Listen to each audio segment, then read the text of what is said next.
Ya, karibu kwenye kipindi chetu cha saa ya kupindua meza ya adui. Tunaongelea habari za kiroho, habari pia za maisha ya kawaida ya kimwili, maisha hapa duniani, na tumaini letu la safari ya mbinguni pia, uchumi na mambo mengine. Karibuni sana, ninawakaribisha wote. Asante sana. Basi tukamwombe Mungu. Mungu, nakushukuru kwa ajili ya kipindi hiki, kibariki kwa jina la Yesu. Siku nyingine tutakuwa na mgeni hali hapa katika studio hizi za Kalunga Studio. Kalunga Studio ni studio ambayo ndiyo inayorusha kipindi hiki cha saa ya kupindua meza ya adui.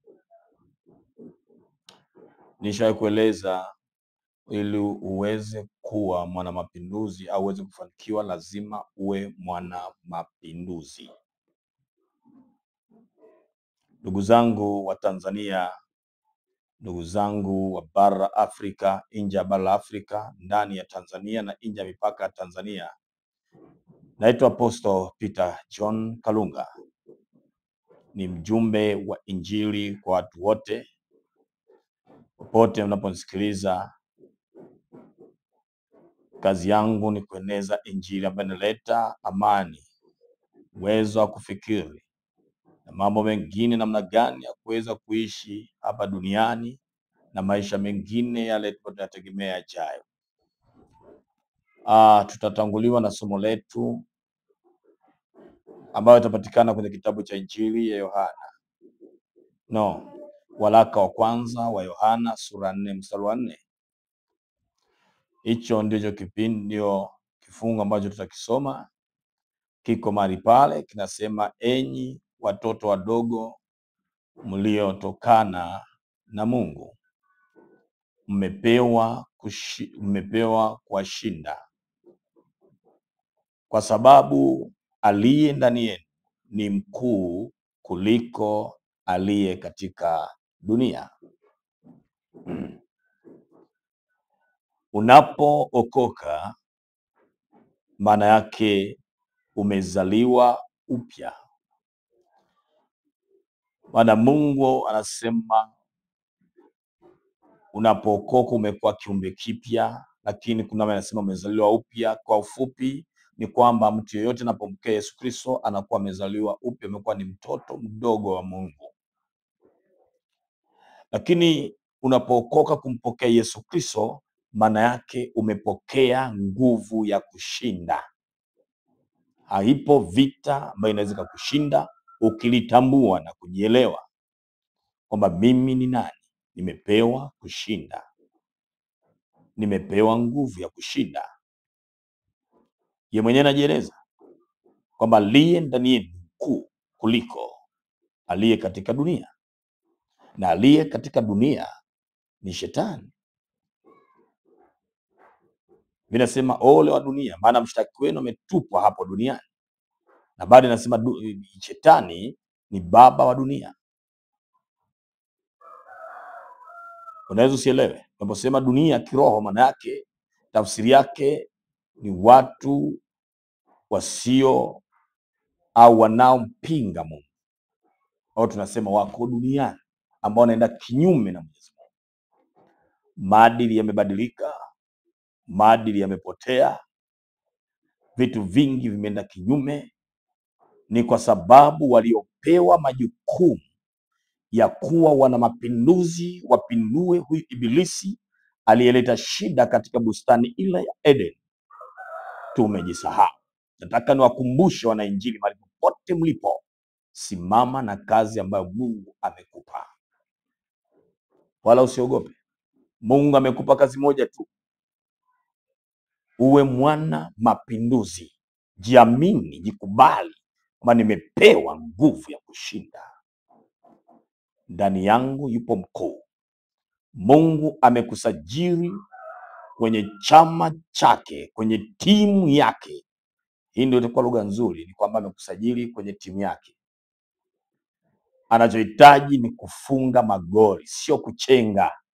Unaweza ukachenga chenga nyingi ukachezea mpira, lakini ikawa bado ufungi magoli, hufai kitu chochote.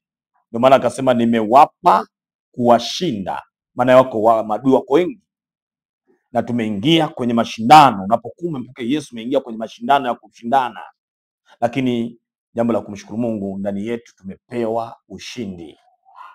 Tunazo nguvu, tunayo mamlaka na tunao uweza wa kushinda kila mahali. Mungu alipotuchagua hajatupa kuja kulumbana. Sikilize mwananjili, Mungu ametupa kushinda. Mungu ametupa nguvu ya kusimama imara. Ndio maana akasema mwe hodari na moyo wa ushujaa, siogope chochote, maana mkifadhaika, yeye amesema nitakufadhaisha mbele yao. Kwa Mungu hapendi mtu anayefadhaika. Mungu hapendi mtu ambaye anatetemeka. Mungu anapenda anayetetemeka mbele zake, alafu ni jasiri wa kupigana vita hii, maana tumepewa kushinda. Mwinjilisti, simama kwa zamu yako, piga kazi ya uinjilisti. Na wewe mwalimu, kafundishe watu walijue neno kwa misingi ya ndani. Tume mbili, watu wamjue Mungu wa viwango vya juu na kufungua makanisa.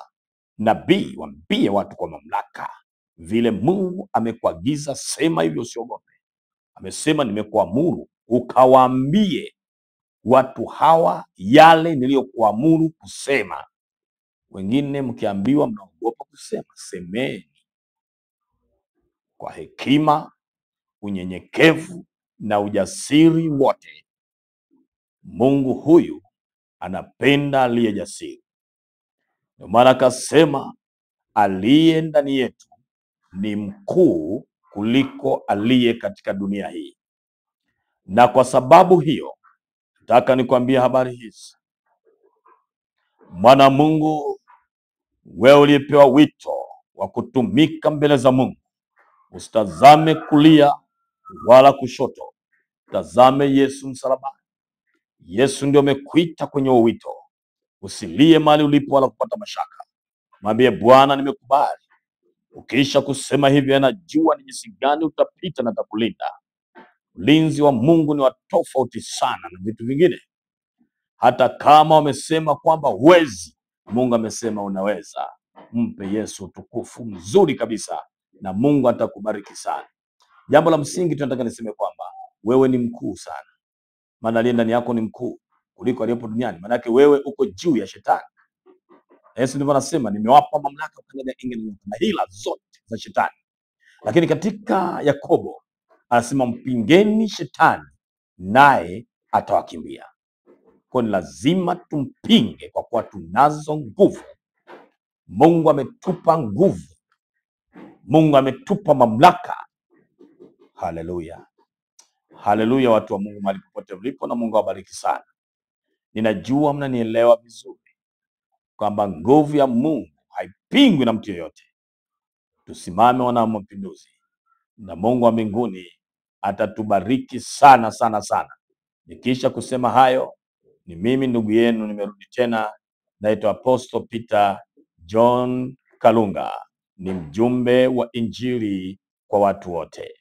Nakupenda sana na Mungu akusaidia pulipo. Usimame kwa ujasiri kwamba wewe ni mwana mapinduzi. Nami nikisha kusema hayo, nataka kunifollow YouTube, andika Peter J Kalunga. Mawasiliano ya kawaida ni 0625 na 966. Second number ni 0619 690 660, na Mungu akubariki sana. Amen.